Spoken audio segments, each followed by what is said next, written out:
सीधे रुक करते हैं। आज लखनऊ को बड़ी सौगात मिल रही है, सीएम योगी क्या कह रहे हैं, सुनते हैं। और देश के यशस्वी रक्षा मंत्री आदरणीय श्री राजनाथ सिंह जी देश के अंदर इंफ्रास्ट्रक्चर को एक नए विजन के साथ आदरणीय प्रधानमंत्री जी के विजन के अनुरूप एक नए भारत का निर्माण करने वाले केंद्रीय सड़क परिवहन और राजमार्ग मंत्री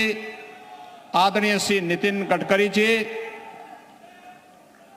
उत्तर प्रदेश सरकार के मंत्रिमंडल के मेरे सहयोगीगण,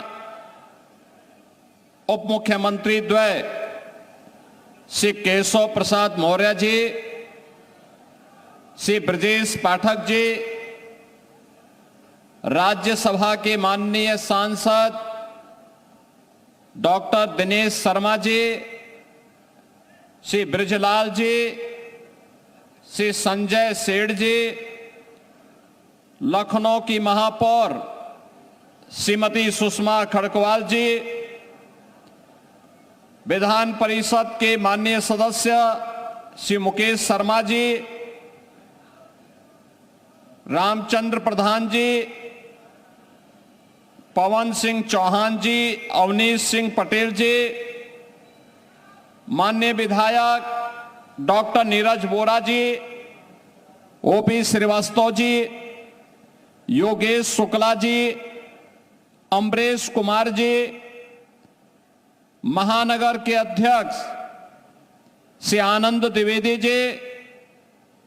भारतीय जनता पार्टी के सभी पदाधिकारी और उपस्थित कार्यकर्ता बहनों और भाइयों, मैं सबसे पहले प्रदेश की राजधानी को राजधानी के अनुरूप अत्याधुनिक सुविधाओं से युक्त करने के लिए और सरदेव अटल जी के सपनों का लखनऊ बनाने के लिए लखनऊ के लोकप्रिय सांसद और देश के यशस्वी रक्षा मंत्री जी का केंद्रीय सड़क परिवहन और राजमार्ग मंत्रालय के माननीय मंत्री आदरणीय श्री नितिन गडकरी जी का आज के इस समारोह में लखनऊ वासियों की ओर से, प्रदेश वासियों की ओर से हृदय से स्वागत करता हूं, अभिनंदन करता हूं। बहनों और भाइयों, आज लखनऊ को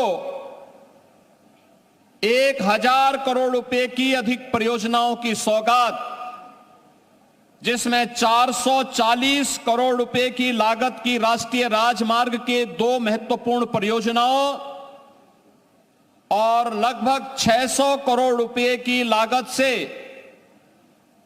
उत्तर प्रदेश सरकार के अनेक परियोजनाओं के लोकार्पण और शिलान्यास का कार्य अभी हमारे दोनों केंद्रीय मंत्रियों के करकमलों से यहां पर शिलान्यास और लोकार्पण का कार्यक्रम संपन्न हुआ है। इस समारोह में मैं अपने दोनों केंद्रीय मंत्रियों का हृदय से स्वागत करता हूं, अभिनंदन करता हूं।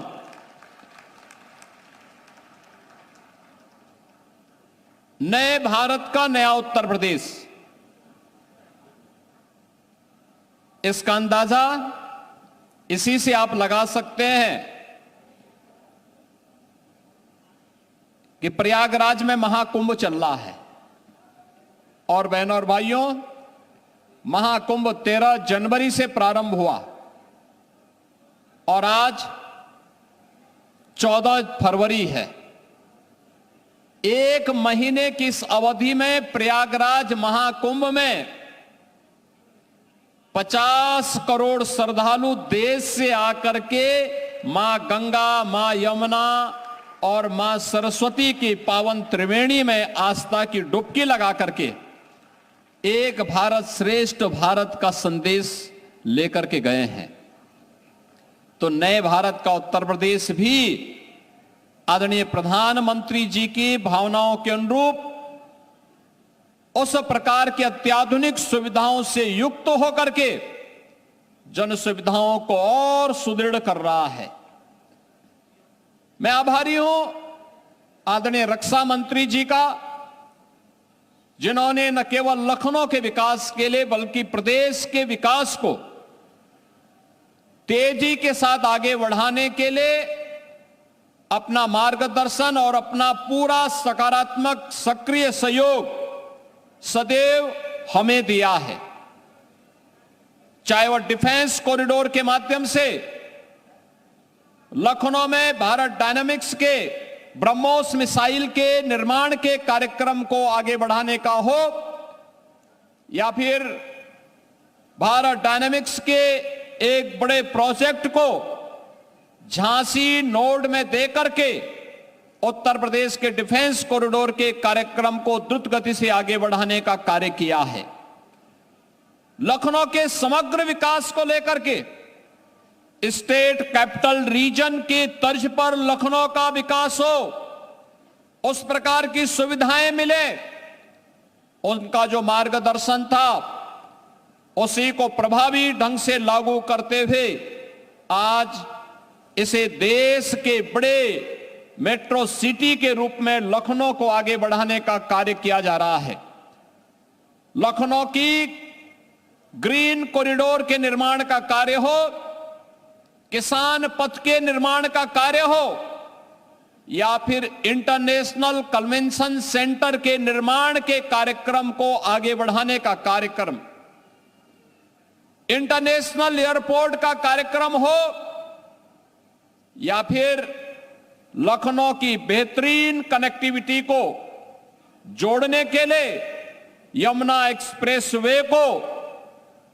पूर्वांचल एक्सप्रेसवे के साथ जोड़ते हुए लखनऊ को उसका जंक्शन बनाना, ये सभी कार्य तेजी के साथ आगे बढ़ रहे हैं। बहनों और भाइयों, यहां की एक एक जन सुविधा को लेकर के, आम जन की सुविधा को लेकर के, यहां के पब्लिक ट्रांसपोर्ट को लेकर के, यहां के सामान्य नागरिकों के सुविधाओं को लेकर के एक लोकप्रिय जनप्रतिनिधि के रूप में माननीय रक्षा मंत्री जी का मार्गदर्शन निरंतर प्राप्त होता है। आज उसी का परिणाम है कि लखनऊ सरदेव अटल जी की भावनाओं के अनुरूप आप एक बड़े महानगर के साथ साथ उत्तर प्रदेश का तो सबसे बड़ा महानगर आज के दिन पर लखनऊ है ही, लेकिन अत्याधुनिक सुविधाओं से युक्त महानगर भी हो रहा है। अब यहां पे न केवल एरो सिटी के लिए बल्कि एक एआई सिटी के रूप में भी लखनऊ को आगे बढ़ाने का कार्य डबल इंजन की भारतीय जनता पार्टी की सरकार कर रही है। प्रयागराज में महाकुंभ का आयोजन जहां हो रहा है, उस महाकुंभ के आयोजन स्थल पर भी आदरणीय प्रधानमंत्री जी की प्रेरणा से जो कुंभ स्थल है, यह भी डिफेंस की ही लैंड है, और उस लैंड पर हर वर्ष जब भी माघ मेला होता है, जब भी कुंभ का आयोजन, महाकुंभ का आयोजन होता है,